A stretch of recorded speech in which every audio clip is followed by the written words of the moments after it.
Vamos a empezar la actividad de radiología del abdomen con este tema que es muy importante, ¿no? Un tema actual, importante, muy frecuente en la patología abdominal, la cirrosis hepática, ¿no? Cuando tenemos un paciente con un cuadro clínico de cirrosis hepática, lo primero que hacemos es una ecografía, ¿no? La ecografía es el abordaje primario, ¿no? Entonces hay que evaluar bien el hígado, ¿no? Y eso es importante, por eso es importante el entrenamiento que ustedes tienen en ultrasonido, ¿no? ¿No? Revisan la localización, las dimensiones, el lóbulo izquierdo, el lóbulo derecho, el lóbulo caudado. En los protocolos de cirrosis hepática hay que medir todo eso.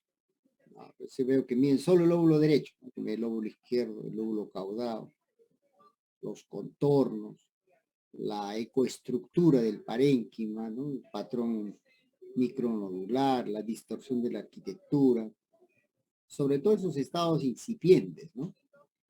Ver las estructuras vasculares, ¿no? Cómo son las paredes de las venas suprahepáticas, del sistema porta, de las vías biliares, etcétera, ¿no? Analizar adecuadamente con el ultrasonido, ¿no? Con los protocolos que ustedes van practicando, con cortes sagitales, coronales, en decúbito supino, decúbito lateral derecho, decúbito lateral izquierdo, ¿no? En algunos casos incluso de estación. Una evaluación completa del hígado, ¿no? Sacarle todo el provecho. Luego tienen el Doppler, pues. Doppler es un elemento sumamente importante para evaluar la vena porta, ¿no? Para valorar el flujo, ese flujo hepatópeto normal, dimensiones, velocidad, etcétera, valorar el eje, el flujo del eje esplenoportal, la esplénica, los circuitos de redistribución de flujo, ¿no? La recanalización de la vena umbilical, todo eso es un arte, ¿no? Es un arte importante, los protocolos que se deben respetar y la práctica para hacer un buen estudio del Doppler de hígado, que ayuda bastante, ¿no? Ayuda bastante, uno puede ver las varices, la redistribución de flujo, como he mencionado, la recanalización de la vena umbilical, ¿no? La circulación colateral que se ve clínicamente como la cabeza de medusa, y con un traductor de partes blandas uno puede vislumbrar todo esto, ¿no?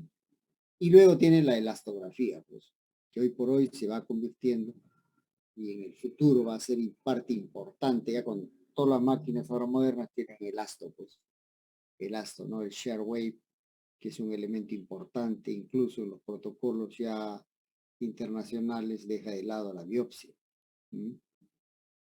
Entonces, todo eso es importante, ¿no? Ahora es la evaluación multiparamétrica, ¿no? Multiparamétrica, o sea, escala de grises o modo B, Doppler y ultrasonido, ¿no? Evaluar el vaso, sus dimensiones, ¿no?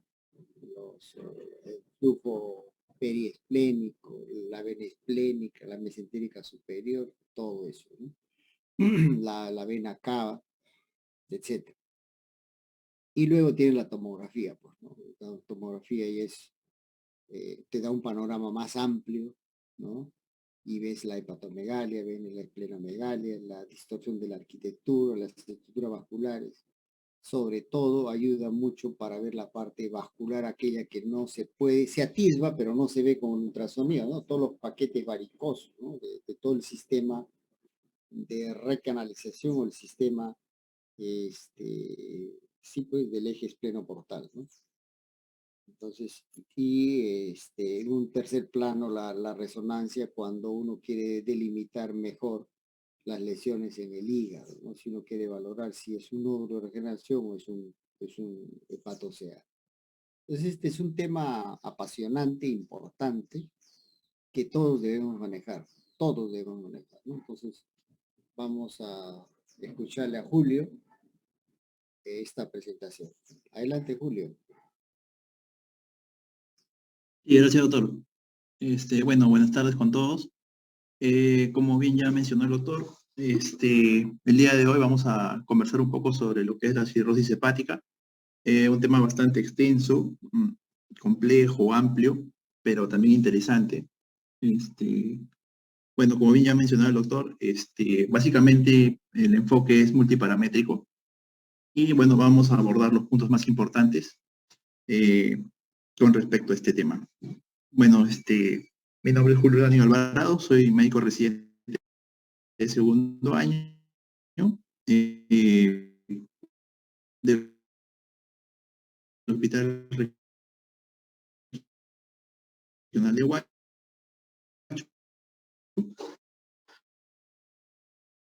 Por esta charla, la definición, algunas generalidades, la fisiopatología de la cirrosis, el cuadro clínico y fundamentalmente las características imagenológicas multiparamétricas, ¿no? Terminamos con las conclusiones y las referencias bibliográficas. El objetivo para esta tarde es fundamentalmente describir y comprender las características más importantes y sobresalientes en cuanto a la evaluación imagenológica de la cirrosis hepática, ¿no? De manera multiparamétrica. Entonces, un punto importante es la definición, ¿no? De lo que es la cirrosis. Entonces, es una definición compleja.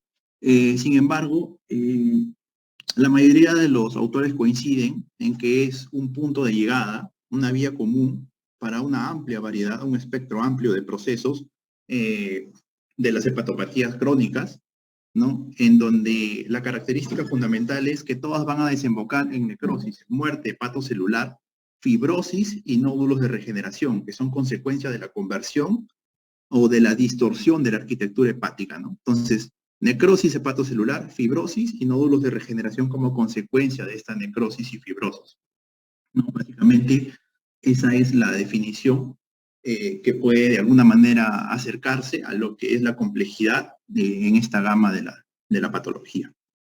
El ultrasonido, la tomografía, la resonancia, son modalidades de imágenes que se pueden usar para evaluar la cirrosis y también para atisbar sus posibles o en el caso de que también puede evolucionar a la malignidad, ¿no? El carcinoma hepatocelular. Y algunas otras de sus complicaciones como la citis, ¿no? Entonces, básicamente, vamos a ver algunas de las características de estas modalidades de imagen. En cuanto a las generalidades, es importante recordar que el alcoholismo y la hepatitis viral, por el uso de drogas intravenosas fundamentalmente, son algunas de las causas más comunes, ¿no? Que pueden generar procesos de hepatopatía crónica, ¿no? Y que finalmente van a desembocar en inflamación crónica, muerte celular y la correspondiente de fibrosis. Otra característica importante que debemos recordar es que la distribución etiopatogénica o por etiologías varía de acuerdo a las regiones, tanto a nivel mundial como a nivel de cada país. Y por ejemplo, la hepatitis viral se menciona que predomina fundamentalmente en países en vías de desarrollo, ¿no? Especialmente en Asia.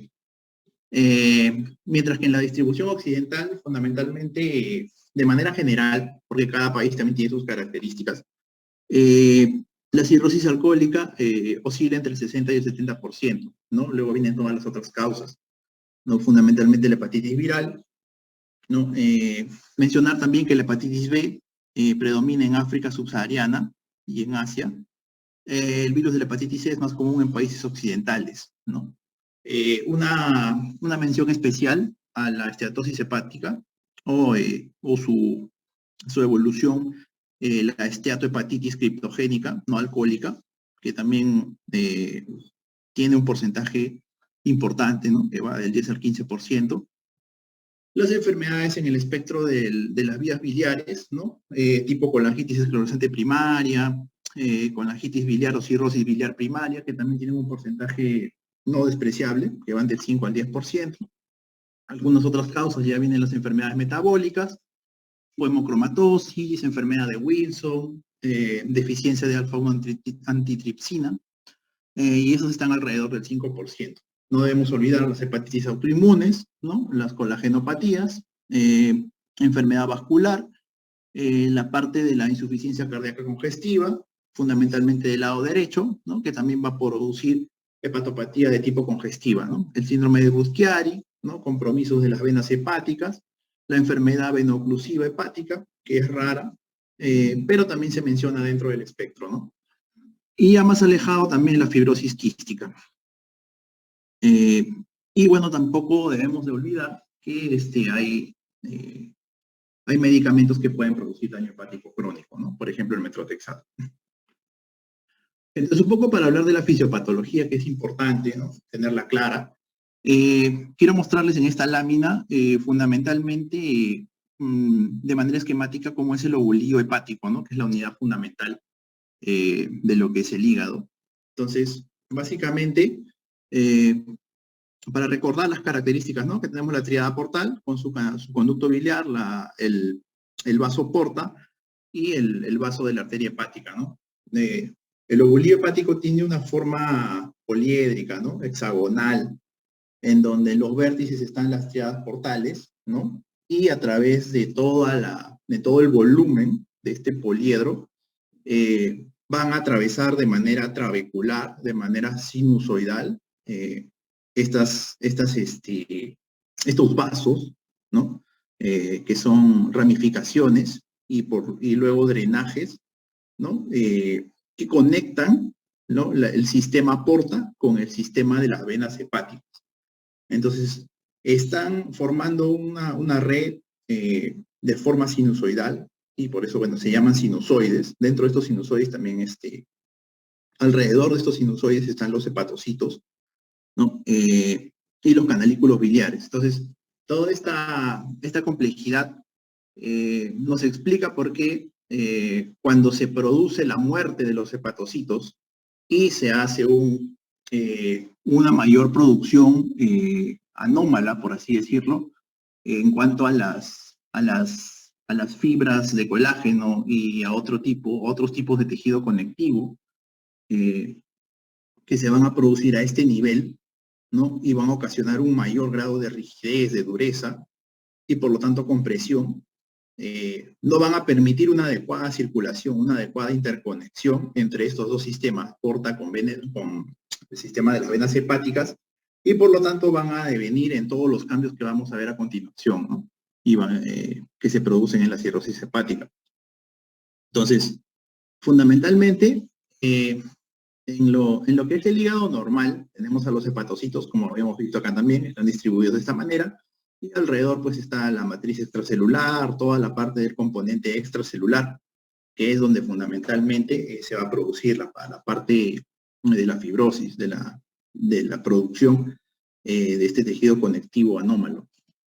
Entonces, el hepatocito, hay unas células que se llaman las células estelares y las células de Kupffer, que son los macrófagos, ¿no? de la parte del sistema celular del hígado, están distribuidos de esta manera, ¿no? Y esta es la parte de la matriz extracelular, ¿no? Que normalmente tiene esta disposición, hay cierto espacio entre ellos, ¿no?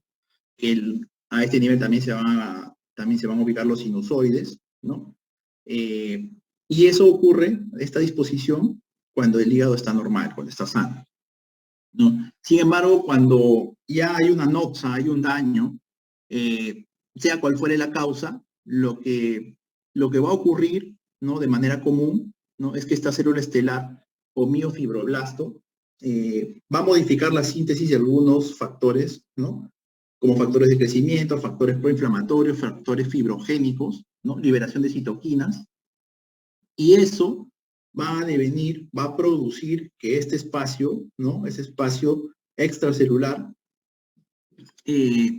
primero que va a haber muerte del hepatocito, y se van a activar estas células estelares produciendo el aumento de estas fibras, ¿no? Muchas de ellas de colágeno, pero en general fibras de tejido conectivo en esta matriz extracelular. Y eso va a producir a la larga que aumente la rigidez del hígado, ¿no? Y no va a permitir, al aumentar la rigidez y al disminuir el espacio que hay entre los hepatocitos, ¿no? Y estos sinusoides, que son los que comunican a ambos sistemas de circulación, no van a permitir un adecuado flujo de la sangre, ¿no? Y van a producir una serie de cambios hemodinámicos y una serie de cambios también en la arquitectura del hígado, que al final van a desembocar en cirrosis. Entonces, básicamente eso, en esta imagen les a mostrarles, ¿no?, cómo ya se ve de manera macroscópica la nodularidad del hígado, los bordes irregulares, de cierta manera cerrados, lo describen también como granularidad o como patrón granular o microgranular, ¿no? Y se van acentuando estos espacios porta también. Entonces, básicamente para mostrarles cómo desde la parte más fundamental de la unidad básica del hígado hasta la parte macroscópica, cómo es que se van alterando estos tejidos y en general todo el hígado. Entonces, ya resumiendo, lo que predomina aquí, la característica importante a partir de la cual se desarrolla todo es la necrosis hepatocelular, la muerte del hepatocito, ¿no?, que está causada por una variedad de injurias y que fundamentalmente van a producir fibrosis, ¿no?, tejido fibrótico, tejido que ya no tiene la misma elasticidad, la misma distensibilidad que el tejido sano. Esto va a producir, ¿no?, el hígado va a tratar de algún modo compensar y se va a tratar de regenerar, pero esta regeneración va a ser anómala, va a ser nodular. Y a su vez va a generar distorsión de la arquitectura hepática. Entonces todo eso va al final a hacer que aumente la resistencia, ¿no?, la capacidad, la dureza del hígado, y va a limitar una serie de características en su funcionalidad, ¿no? Aunque tradicionalmente la cirrosis se ha dividido, ¿no?, en dos tipos, en micro y en macronodular, ¿no? Cuando estos nódulos de regeneración son menores de 3 milímetros, se habla del patrón micronodular, y cuando son mayores de 3 y se describe que hasta 5 centímetros, se habla del patrón macronodular, ¿no? Por ejemplo, en la cirrosis alcohólica. Entonces, en general, este esquema es limitado, porque toda la variedad, toda la gama de, digamos, de patrones van a encajar en los dos, pero más o menos se agrupa. Esta manera de agruparlos nos ayuda bastante a poder entender, digamos, las características más importantes. Básicamente para ver la morfología hepática, ¿no?, su división en segmentos desde una visión anterior, ¿no?, el lóbulo hepático izquierdo, ¿no?, el ligamento redondo, el lóbulo hepático derecho con sus segmentos, ¿no?, más anterior el segmento 8, más posterior es el 6 con el 7, ¿no?, y vemos la vesícula que se ubica fundamentalmente entre el segmento 4B y el 5, ¿no? Es una visión ya posterior-inferior, ¿no?, fundamentalmente para lograr evidenciar dónde está el lóbulo caudado, ¿no? Segmento 1 es un segmento, digamos, privilegiado porque tiene una circulación única, ¿no?, especial, particular, ¿no?, de tal manera que cuando se afecta la circulación hepática, no necesariamente se va a afectar la circulación del segmento 1. Sin embargo, en los estadios iniciales de la cirrosis, por una cuestión compensatoria, este lóbulo caudado, su flujo, su circulación, va a aumentar, y eso va a producir que haya cierta hipertrofia, cierto crecimiento a ese nivel. Y eso también va a ser uno de los indicadores que nos van a ayudar a dilucidar el diagnóstico de esta enfermedad. Entonces, en la parte del cuadro clínico, en general, los síntomas son inespecíficos, generalmente, pero van a depender mucho cuando ya la enfermedad ha avanzado y ocurren ciertas complicaciones, ¿no?, como la citis, la hipertensión portal, en algunos grados de insuficiencia hepática, y cuando ya hay transformación displásica o ya avanza hepatocarcinoma. En general, independientemente de la etiología, las manifestaciones suelen ser similares, ¿no?, porque todas van a desembocar en alguna de estas complicaciones, y están dominadas por las consecuencias fundamentalmente de la hipertensión portal y de la función sintética o la función productora del hígado, ¿no?, la función hepática en general. Otra manera, otro signo clásico es la esplenomegalia, ¿no?, con secuestro plaquetario, que nos va a ayudar también a poder acercarnos al diagnóstico de cirrosis, ¿no?, porque al aumentar la resistencia del hígado, el flujo esplénico también va a aumentar, ¿no?, y eso va a generar, pues, que el vaso crezca, ¿no?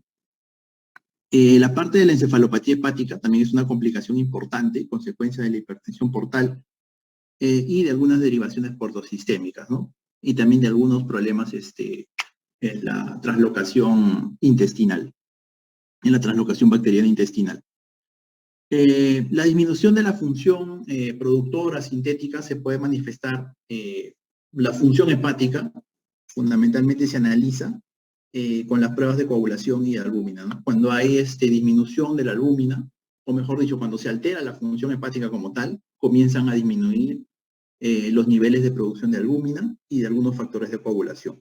Y estos también nos van a indicar, pues, ¿no? De que está alterada la función hepática en el contexto de una cirrosis.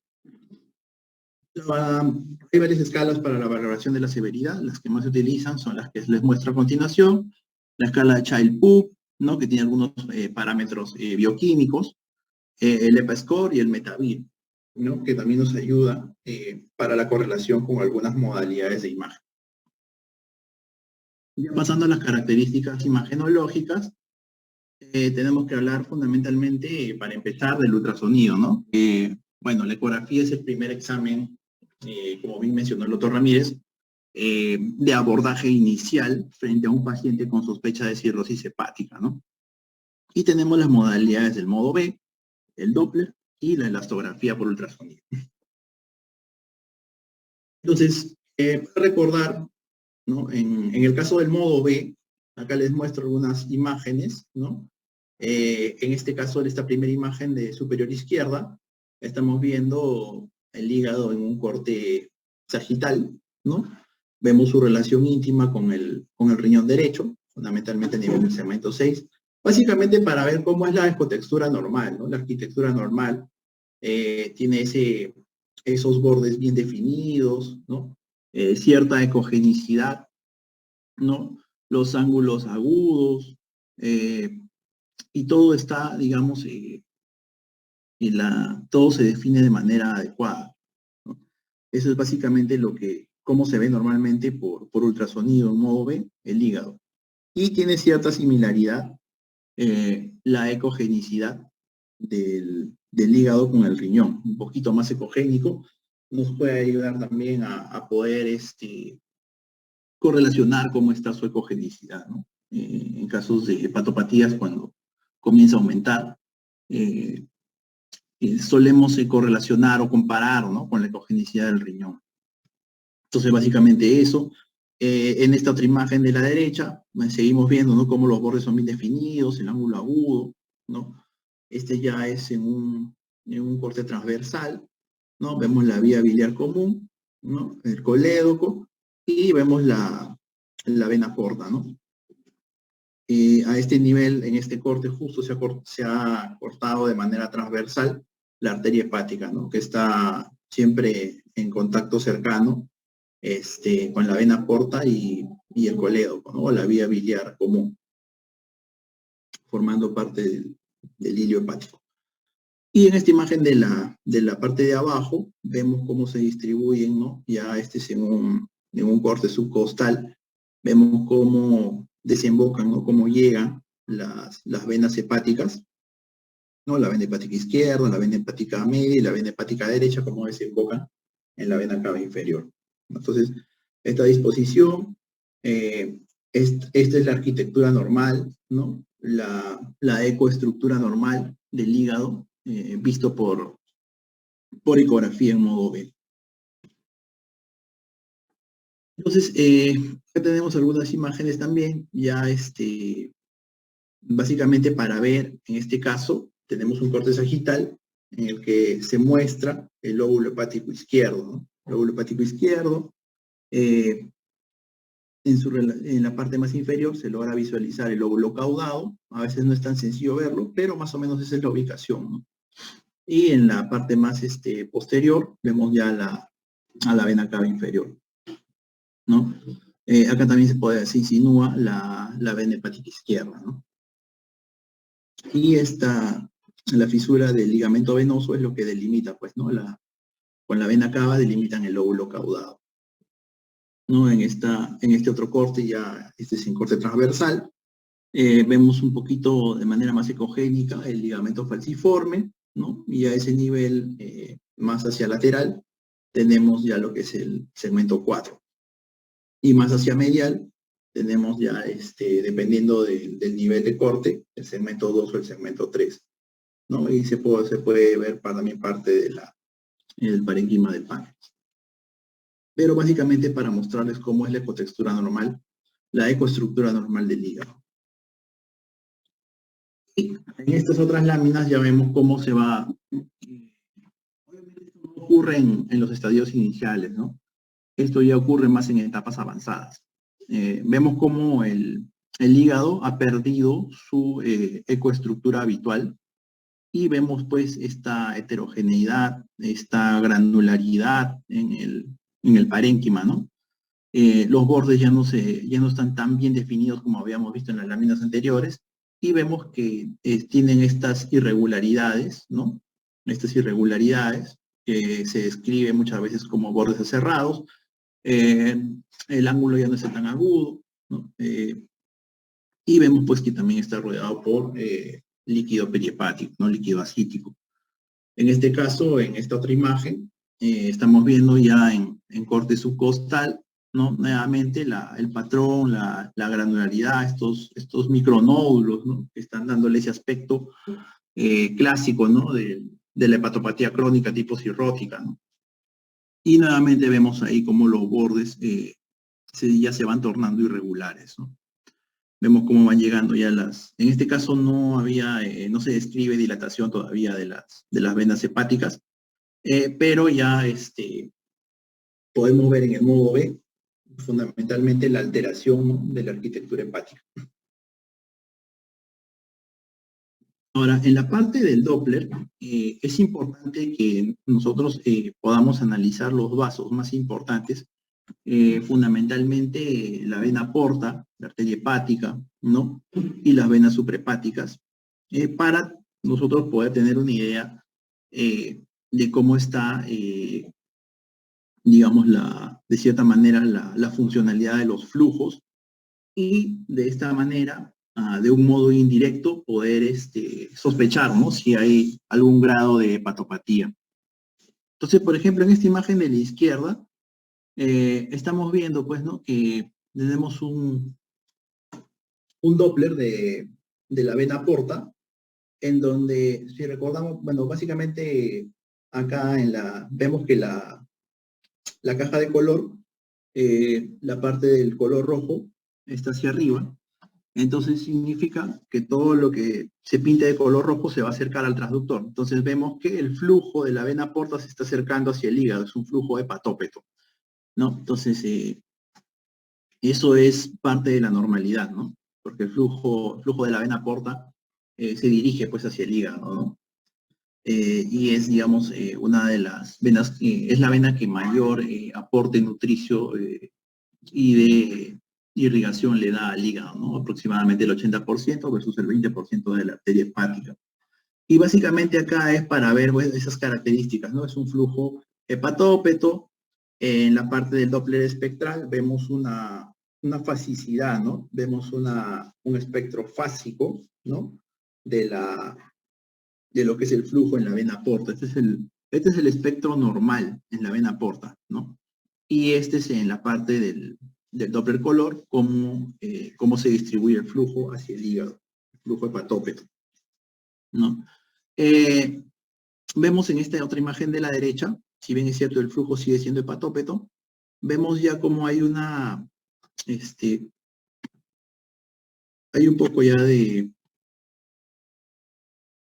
ondulaciones en el patrón del Doppler espectral, ¿no? A diferencia de este otro espectro de la vena porta, ¿no? Que si bien es cierto, es fásica, tiene esas oscilaciones, pero son pequeñas, ¿no? En este caso se acentúan, ¿no?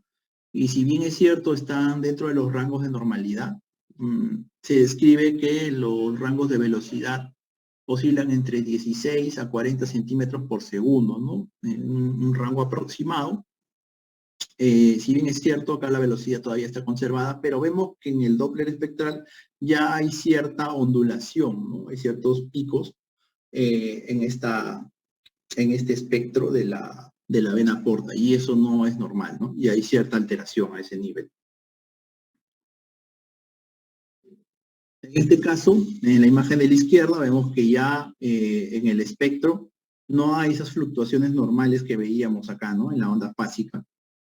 Se han perdido esas fluctuaciones, si bien es cierto, el flujo sigue siendo hepatópeto, se sigue dirigiendo al hígado, pero ya no se ha perdido, ¿no? El espectro normal de lo que es el Doppler de la vena porta. Entonces, en este caso se dice que el espectro es, o las ondas son no fásicas, ¿no? Porque ya no hay esas fluctuaciones. También nos indica que hay algún grado de patología, ¿no? Algún grado de resistencia probablemente, ¿no? Y en este otro caso, vemos que ya no hay flujo, ¿no? No hay el espectro no aparece vacío, ¿no? Por así decirlo.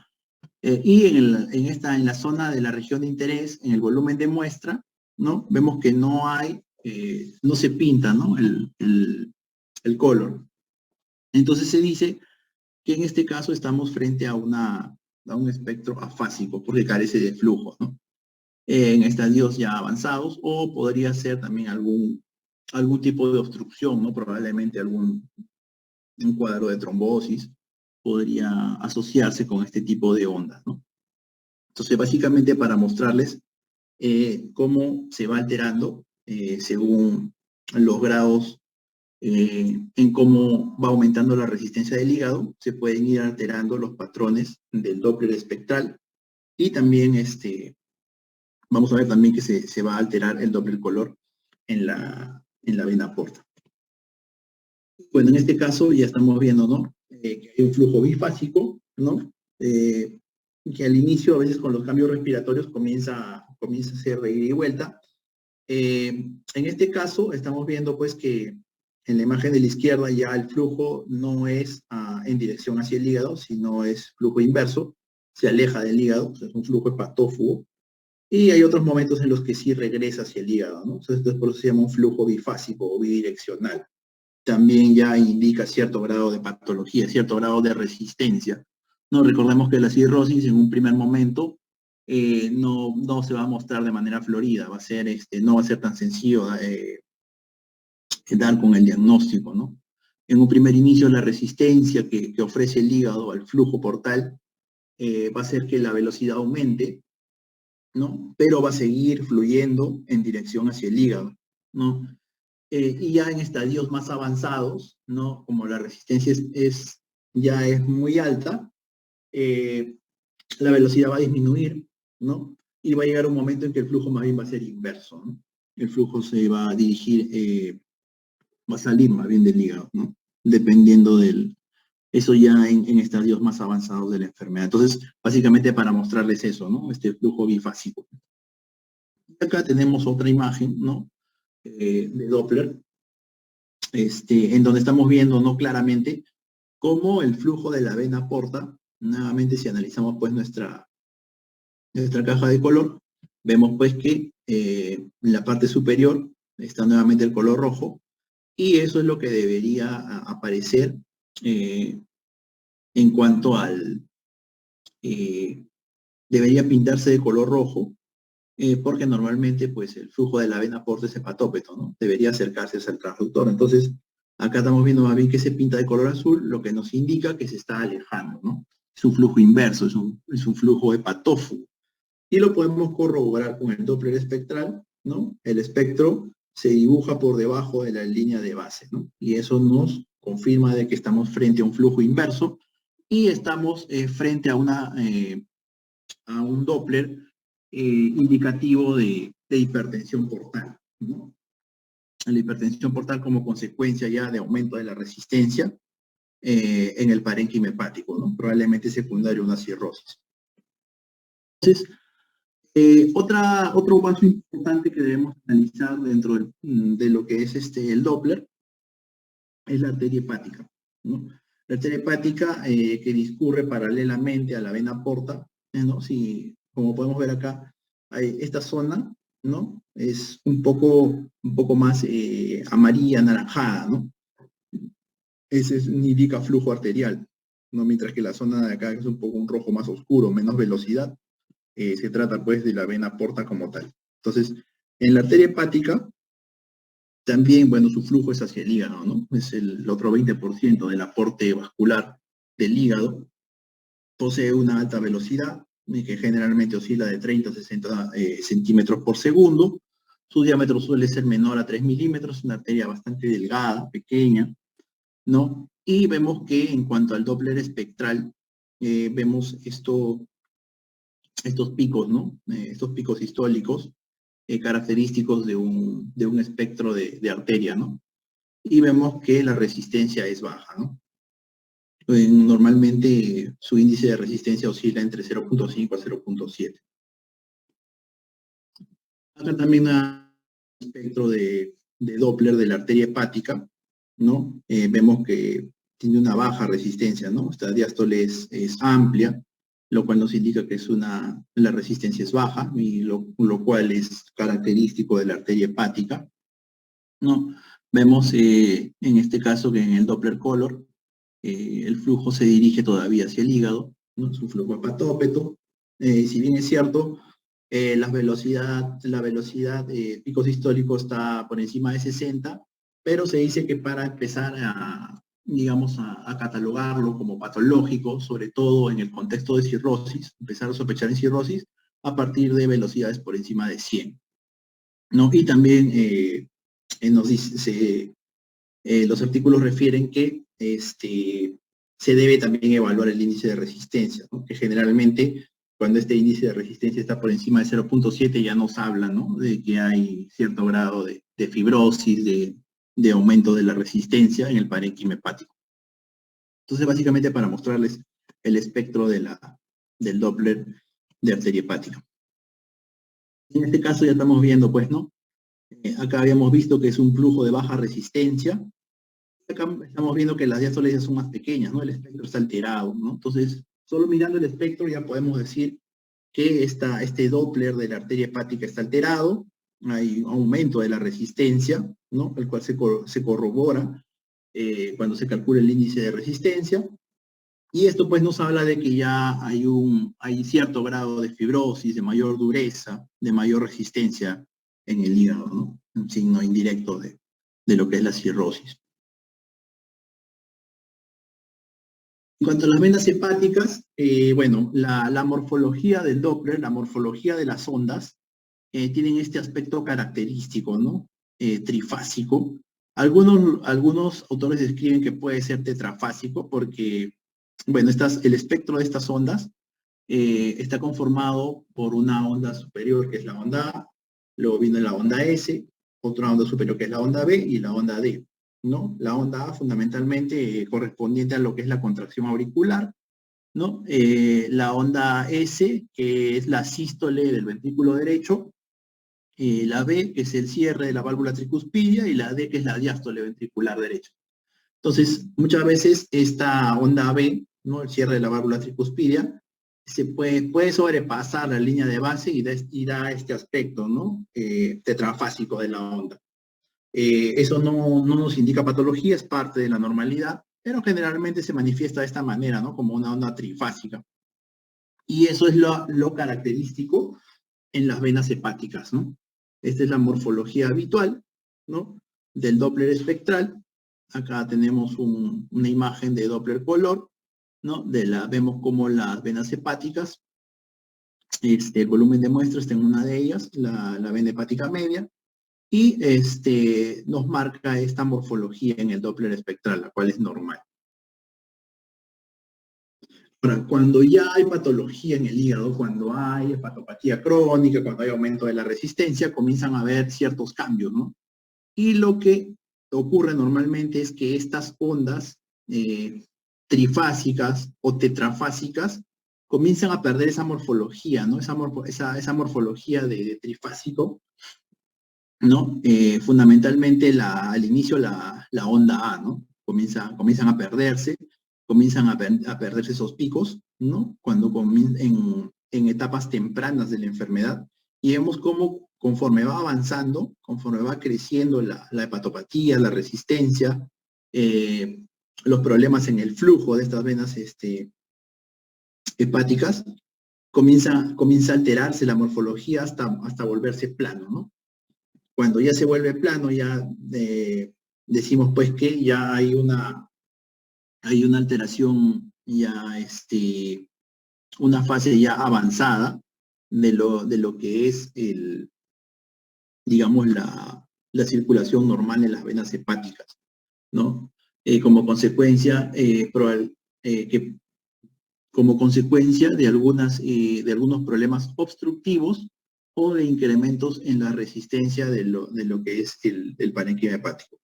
Generalmente, por ejemplo, en el síndrome de Budd-Chiari, corresponde pues a trombosis de alguna de las venas hepáticas, podemos encontrar este tipo de alteración, ¿no? Porque haya obstrucción al flujo. Entonces acá vemos nuevamente, ¿no? Ya en la parte del Doppler espectral, cómo es la onda trifásica normal, ¿no? Y cómo conforme va avanzando la hepatopatía, la resistencia, comienza a alterarse el flujo, ¿no? Comienza a verse que al inicio las ondas, pues la onda A comienza a desaparecer y comienza a aplanarse, ¿no? Vamos a decirlo de esa manera, la parte del resto de las ondas, ¿no? Pasa de trifásica a bifásica y luego se vuelve monofásica, ¿no? Cuando ya está completamente alterado el flujo en las venas hepáticas, ¿no? En este caso correspondía pues a un paciente con síndrome de Budd-Chiari, ¿no? Una trombosis de la vena hepática. Nuevamente acá para mostrarles, ¿no? Cómo es la morfología en este caso ya se está alterando, ¿no? Se está alterando la morfología de la vena hepática, del espectro de la vena hepática, en este caso la vena hepática media, ¿no? En el contexto de un paciente, pues, ¿no? Como vemos acá en la ecografía, es un hígado ya con bordes irregulares, hay líquido acítico, ya tiene patrón granular, micronodular, y vemos pues cómo se está alterando ya la morfología de la onda, del espectro de la vena hepática media. Ya tenemos otra imagen comparativa, ¿no? En el caso de la imagen del lado izquierdo, vemos cómo es la morfología normal, ¿no? Trifásica de la vena hepática media en este caso, ¿no? Un flujo que se aleja del transductor porque se dirige de la vena hepática hacia la vena cava inferior. Entonces, y en la imagen de la derecha vemos cómo ya se ha perdido esa morfología por completo, ¿no? Y se ha aplanado por completo debido a un gran aumento de la resistencia en el parénquima hepático. Entonces, resumiendo ya en la parte del ultrasonido en modo B, una herramienta importante para el diagnóstico de cirrosis. Las características principales incluyen la nodularidad superficial, ¿no? Con una sensibilidad del 88%, una especificidad que puede llegar hasta el 95%, ¿no? Ese patrón nodular, o que algunos le llaman granular, o microgranular, o micronodular. La ecotextura hepática gruesa y heterogénea, patrones de hipertrofia al inicio, luego atrofia, ¿no? Dependiendo de los segmentos, el lóbulo caudado que puede crecer, ¿no? Y entonces analizamos el índice del caudado con el ancho del lóbulo hepático derecho. Cuando ese índice es mayor de 0.65, tiene una especificidad del 100% para lo que es el hallazgo característico, ¿no? de aumento de la resistencia hepática, ¿no? De hepatopatía y en el contexto de cirrosis. Y mientras que la sensibilidad ya sí tiene un margen mayor, ¿no? De variabilidad, entre el 43 al 84%. Otra característica en el modo B es la reducción del diámetro transversal, menor a 30 milímetros, del segmento 4 hepático. Y en la parte de Doppler, como habíamos visto, pues los cambios en el flujo, fundamentalmente la vena porta, cuando ya comienza a dilatarse, un calibre mayor a 13 milímetros, hablamos de una sensibilidad del 42% y la especificidad va del 95 al 100%, ¿no? Para hipertensión portal. El flujo venoso portal lento, menor a 16 centímetros por segundo, cuando hay inversión del flujo, o el flujo de ida y vuelta que habíamos visto, puede haber trombosis venosa portal, ¿no? En algunos casos se logra ver unas formaciones quísticas, ¿no? En lo que es la región de la vena porta, y eso se le conoce como transformación cavernosa. También nos puede ayudar, ¿no? A definir este tipo de signos. La vena mesentérica superior y la vena esplénica, cuando superan el calibre de 10 milímetros, también son un signo que nos debe hacer sospechar de hepatopatía crónica tipo cirrosis. Es importante tener en cuenta que esto se debe medir durante la inspiración profunda, ya que el tamaño puede variar con los cambios de la respiración. Entonces, otros cambios en el flujo Doppler que nos pueden indicar hipertensión portal es la pérdida de la variación respiratoria, ¿no? En la vena mesentérica superior, y la morfología Doppler espectral en las venas esplénicas. La recanalización del flujo, ¿no? En la vena umbilical, el flujo hepatófugo, ¿no? Esa recanalización también es un signo de hipertensión portal. Y las colaterales portosistémicas. Todo eso nos indica, con esos porcentajes de sensibilidad y especificidad, que estamos frente a una hipertensión portal. Y en el contexto de una hepatopatía crónica, tenemos que sospechar en cirrosis. Las características del Doppler, tenemos la portalización de la morfología de la vena hepática, ¿no? Que, como habíamos visto, pierde su patrón trifásico y se vuelve monofásico, ¿no? Por eso le llaman portalización de la morfología espectral. La apariencia de sacacorchos en las arterias hepáticas, el aumento de la velocidad en las arterias hepáticas, esplenomegalia, ascitis. Ahí puede haber sustitución grasa también hepática, ¿no? Con aumentos de la ecogenicidad focales o difusos. También pero este signo es variable, ¿no? Todo ello nos indica también signos de hipertensión portal. Ahora, otra modalidad de imagen que está cobrando mucha importancia es la elastografía, ¿no? Y sobre todo en el análisis, en el estudio del paciente con sospecha de cirrosis o ya con diagnóstico establecido de cirrosis para seguimiento. Es un examen que nos puede estimar el grado de fibrosis mediante la medición de la rigidez del tejido, ¿no? Qué tanta rigidez, qué tanta dureza, qué tanta resistencia hay, ¿no? Y para ello se vale de las velocidades de propagación del sonido. Entonces, lo que fundamentalmente se hace en esta modalidad de imagen, se trabaja con, por ejemplo, en esta imagen esquemática, este rectángulo celeste es la región de interés, ¿no? Entonces, se hacen compresiones, ¿no? Y por eso son las flechas rojas y las flechas amarillas, compresión, descompresión, compresión, descompresión, para poder valorar y generar, se conoce como ondas de cizallamiento, ¿no? Ondas de cizallamiento que van a generar cambios en lo que es las ondas del ultrasonido, ¿no? Cuando salen del transductor y luego cuando regresan, luego de hacer estas compresiones, esas ondas de cizallamiento van a hacer que las ondas de ultrasonido regresen con otra velocidad, ¿no? Y en función a esas velocidades se va a determinar el grado de rigidez que tiene en este caso el parénquima hepático, ¿no? Entonces, es importante este principio, ¿no? Que dice que un tejido más rígido resiste la deformación y da como resultado una propagación más rápida de las ondas mecánicas, ¿no? Entonces, esas ondas van a regresar con mayor velocidad, ¿no? Y el cambio en esta propiedad permite la diferenciación del parénquima hepático normal, del hígado fibrótico y del hígado con cirrosis, ¿no? La cirrosis es la parte ya más avanzada de la rigidez, de la resistencia, ¿no?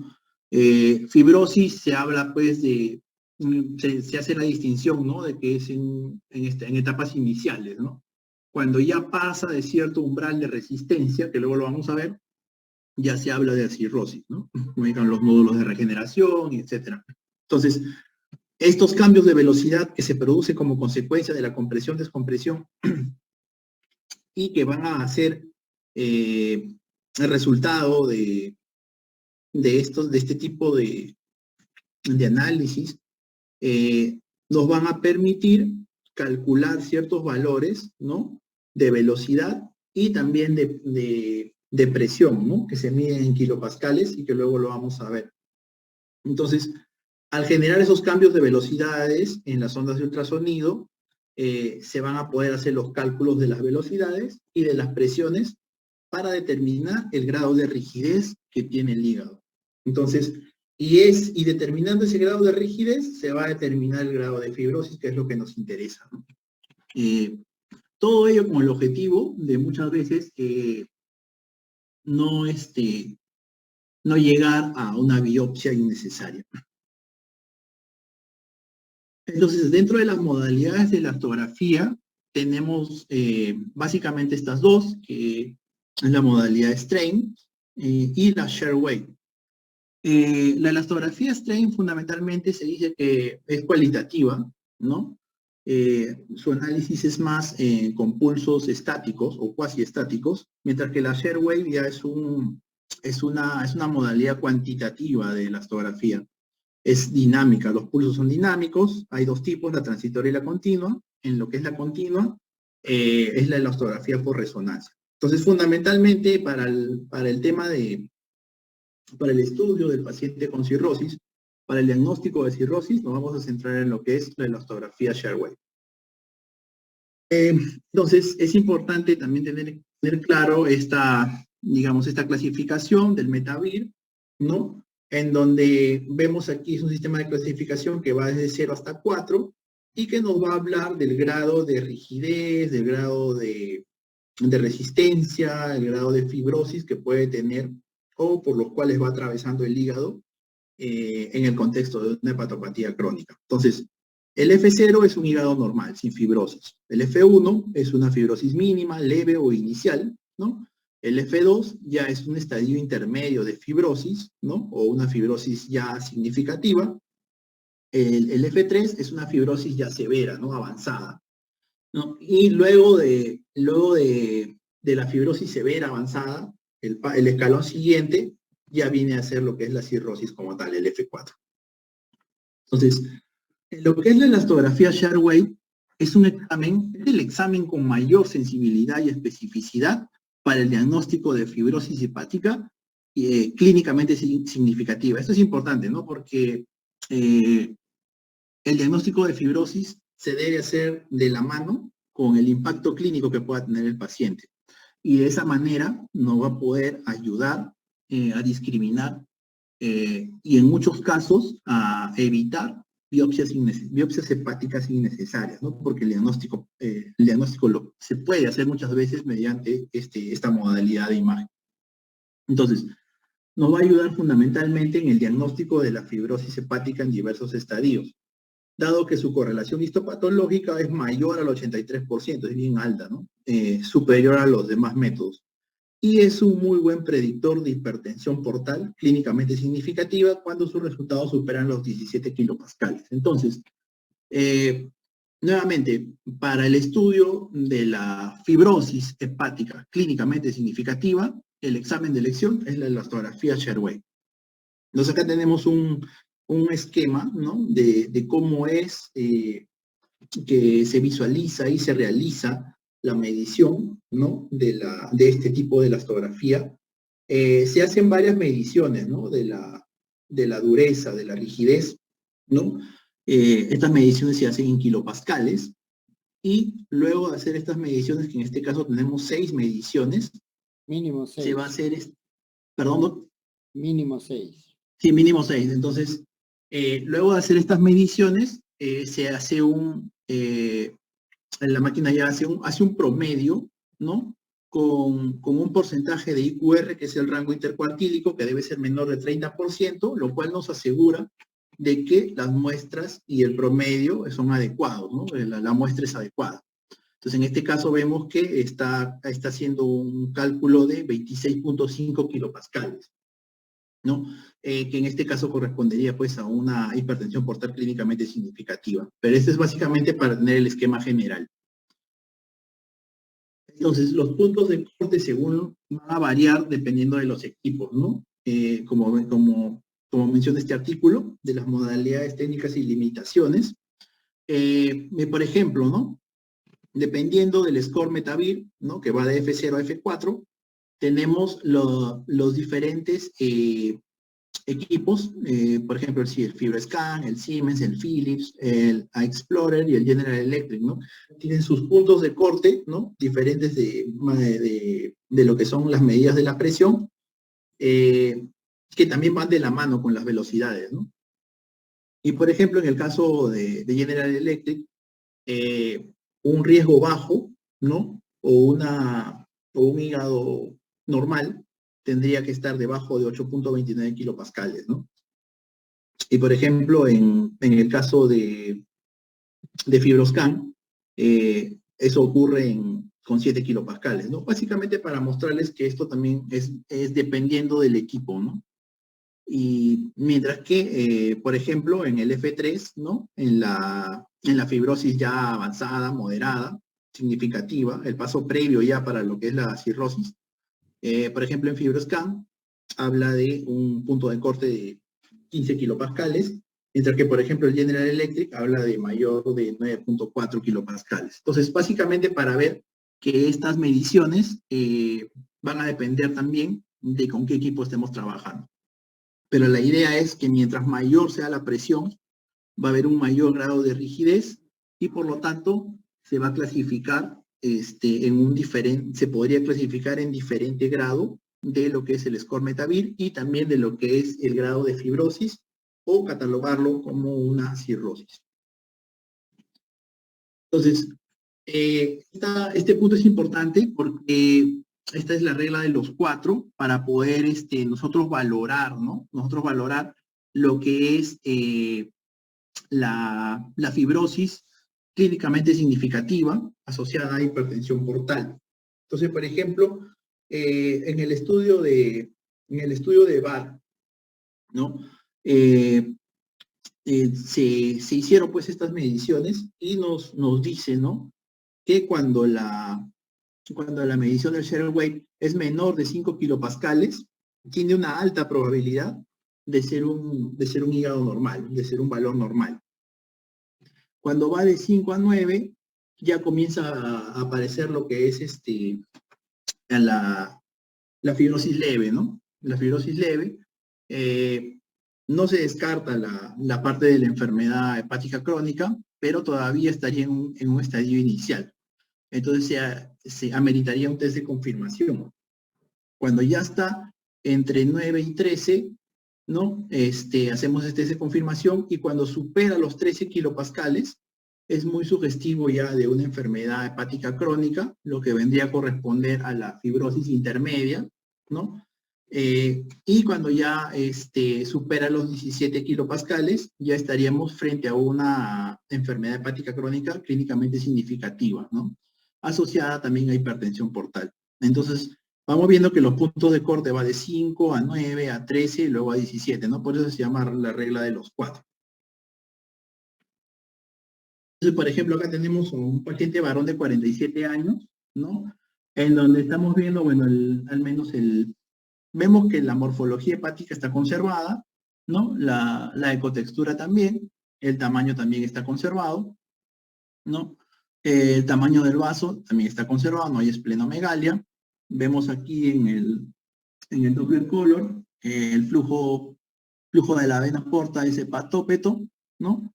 Y el espectro está conservado, ¿no? Hasta el momento, diríamos, pues estamos frente a un estudio ecográfico de hígado normal, ¿no? Y un Doppler también normal. Y luego, cuando se hace el análisis ya de la elastografía, ¿no?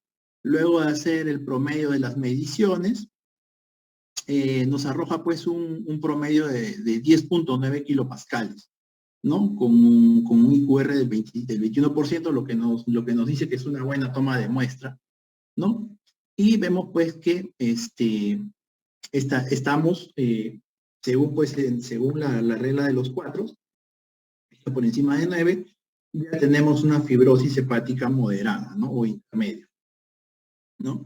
Entonces, básicamente para mostrarles que a pesar de que el estudio modo B está normal, el Doppler también está normal, vemos que la elastografía ya detecta estadios iniciales, y bueno, en este caso ya no tan iniciales, ¿no? Pero que al menos en un estudio Doppler convencional y en un modo B convencional, aparentemente todo está normal, ¿no? Entonces es importante realizar también lo que es el estudio elastográfico en el contexto de un paciente con sospecha de cirrosis, ¿no?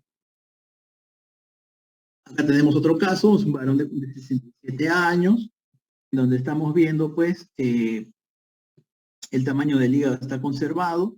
Acá como que se insinúa cierta heterogeneidad en la ecotextura, sin embargo no es tan claro, ¿no?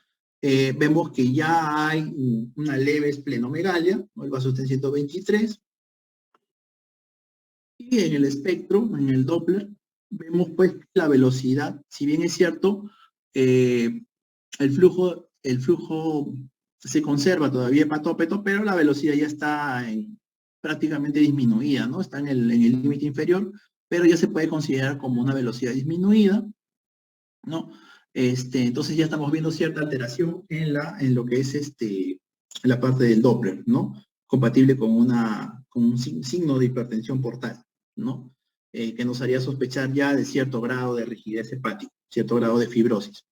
Entonces, ya en lo que es la elastografía, nuevamente se le hicieron sus mediciones y el promedio resultó ser 35.5 kilopascales, ¿no? Con un rango intercuartílico de 14%, que nos aseguraba, pues, que era una buena medición. Y estaríamos, pues, según la regla de los 4, frente a una cirrosis hepática con hipertensión portal clínicamente significativa, ¿no? Como habíamos visto, cuando es mayor de 17 kilopascales, es clínicamente significativa, ¿no? Y ya está en grado de cirrosis con hipertensión portal. Otra modalidad de imagen importante es la tomografía, ¿no? Si bien es cierto, tiene poca sensibilidad en la cirrosis temprana, sus hallazgos típicos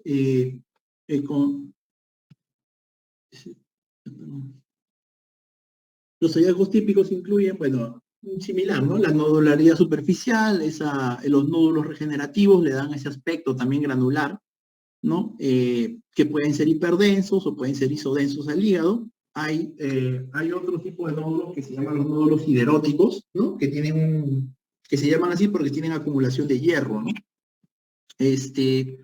Pueden haber cambios de tipo graso, el parénquima puede ser heterogéneo, ¿no? Y esto se puede ver tanto en la evaluación pre y post contraste. El suministro es predominantemente venoso portal a los nódulos displásicos. Y en la cirrosis avanzada se puede demostrar el margen nodular, ya sea de hipertrofia o de atrofia, dependiendo del segmento o del lóbulo. Acá estamos viendo, por ejemplo, esta es una tomografía en corte axial, ¿no? Con contraste, y estamos viendo, llama la atención pues este lóbulo caudado, ¿no?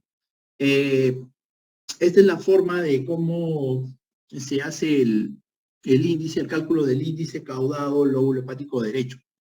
Entonces, se refiere, se traza en este corte axial, se traza una línea vertical que pasa por el borde medial del lóbulo caudado, ¿no?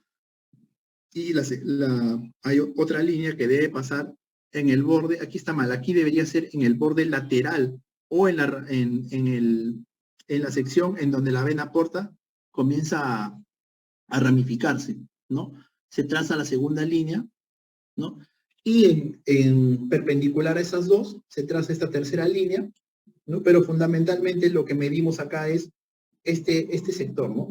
Que da la flecha amarilla, ¿no? Que vendría a ser el transversal, la sección transversal del lóbulo caudado, entre la sección transversal de lo que es el lóbulo hepático derecho.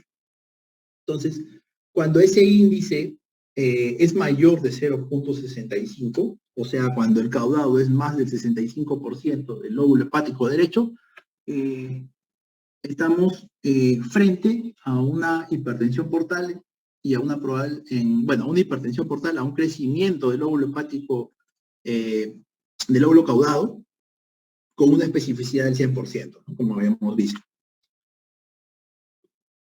Estas son otras imágenes, ¿no? De tomografía en corte axial. La imagen de la izquierda es una tomografía sin contraste en corte axial y la de la derecha es una con contraste. Básicamente para mostrarles, ¿no? En esta tomografía de la izquierda, esta nodularidad. En este caso, no solamente hay micro, sino también hay macro nódulos, nódulos grandes, ¿no? Que si bien es que como podemos ver aquí, si nos fijamos, es una tomografía sin contraste, sin embargo vemos que son nódulos hiperdensos, ¿no? Esto era compatible con nódulos sideróticos, ¿no? Esos nódulos que tienen acumulación de hemosiderina, de hierro, tienen mayor atenuación, ¿no? Y se ven hiperdensos en la tomografía sin contraste. Y le dan este aspecto, ¿no? Granular, nodular, con distorsión de los bordes, ¿no? Y vemos también un poco de líquido perihepático. En esta imagen de la derecha, vemos también cómo algunos de los nódulos realzan, ¿no? Luego de la administración de contraste. Y también vemos los bordes irregulares, ¿no? De lo que es el parénquima hepático. Todo esto en el contexto también de una cirrosis. En el caso de la resonancia, también es poco sensible para lo que es la cirrosis temprana, lo que es la resonancia magnética clásica, y los hallazgos incluyen nodularidad superficial similar, ¿no? Como ya habíamos visto en la parte de ultrasonido y tomografía, cambios morfológicos, nódulos regenerativos. En T1 puede haber ligeramente aumentada la intensidad de señal, o puede ser isointensa con el parénquima hepático. Lo usual, lo típico es que no haya realce temprano en la fase arterial, ni tampoco haya lavado, ¿no? En la fase venosa y tardía, ya que la mayor parte del suministro proviene de la vena porta, ¿no? Entonces eso es lo habitual, ¿no? Que no haya realce temprano y tampoco haya washout. Y en T2, generalmente la señal es isointensa con el hígado, y si es que hay nódulos sideróticos, estos se van a ver con baja intensidad de señal, ¿no? Se van a ver hipointensos en T2. Los nódulos displásicos, ¿no? Ya, estos son básicamente los nódulos regenerativos que nos indican que estamos frente a una cirrosis, ¿no? Sin embargo, hay otro tipo de nódulos que ya son los nódulos displásicos, que ya son, digamos, un estadio más avanzado, que nos va acercando a lo que es el carcinoma hepatocelular, ¿no? En la parte de los nódulos displásicos ya hay distorsión, hay cambios celulares, hay cambios histológicos, ¿no? Previos a un hepatocarcinoma o un carcinoma hepatocelular. Entonces, cuando son de bajo grado o de alto grado, pueden tener una apariencia variable, ¿no? Esto básicamente para distinguirlos de los nódulos regenerativos, ¿no? Los de bajo grado, los que son de bajo grado, como no hay mucha variación, más bien hay bastante similitud con los nódulos regenerativos. Por lo tanto, sus características imagenológicas van a ser muy similares. Y los nódulos de alto grado ya se parecen más a lo que es el carcinoma hepatocelular, ¿no? Con el patrón de realce y el washout.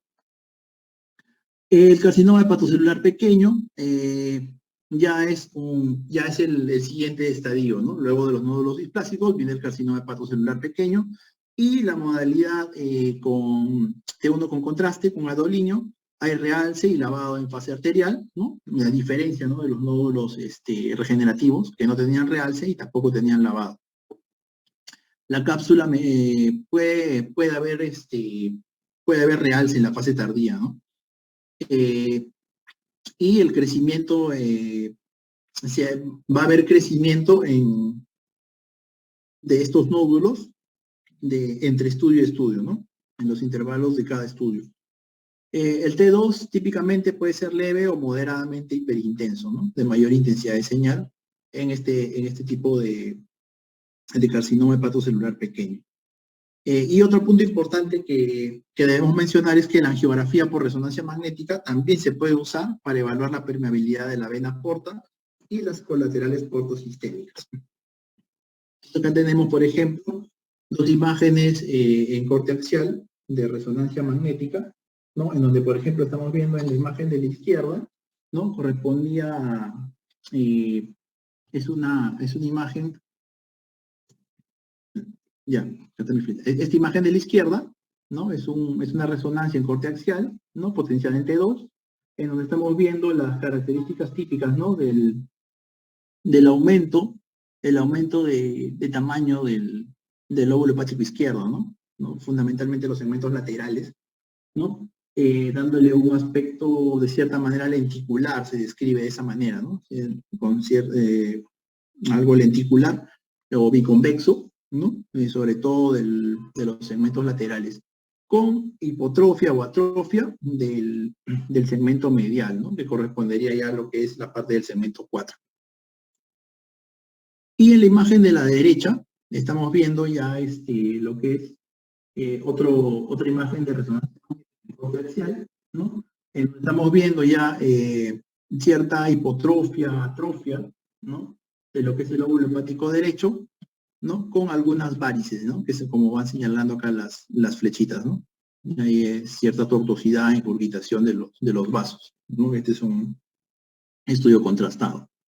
Y en lo que es el vaso vemos estas múltiples imágenes, ¿no?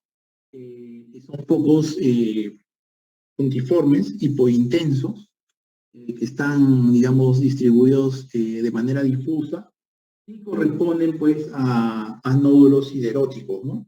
Que también se llaman cuerpos de gamma-GAN, y que básicamente son acumulaciones de hemosiderina en diferentes puntos focales del vaso. Todo esto en el contexto también de un paciente con cirrosis.